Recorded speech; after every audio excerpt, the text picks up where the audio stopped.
সময় কতখানি পেরিয়ে গেছে জানি না, তবে এইটুকু টের পাচ্ছি এখন আর আমি আগের মতো অল্পতে কান্না করি না। কান্না ভুলে গেছি, চোখের জল শুকিয়ে গেছি, এর কোনো উত্তর নেই আমার কাছে, কেবল এক দৃষ্টিতে তাকিয়ে থাকা ছাড়া।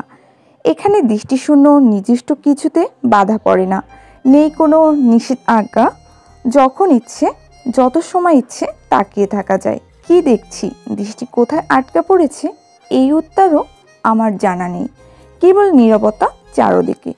নীরবতা যে বড্ড নিষ্ঠুর, তার চেয়েও বেশি নিষ্ঠুর যখন চঞ্চলতা নীরবতার কাছে মাথা নোয়ায়। বাক্যে শূন্য হয়ে যায় কণ্ঠনালী, কথা জড়িয়ে পড়ে, তারপর পাথর হয়ে যায়। পাথর হওয়া কাকে বলে এই উত্তরটা হয়তো জানি।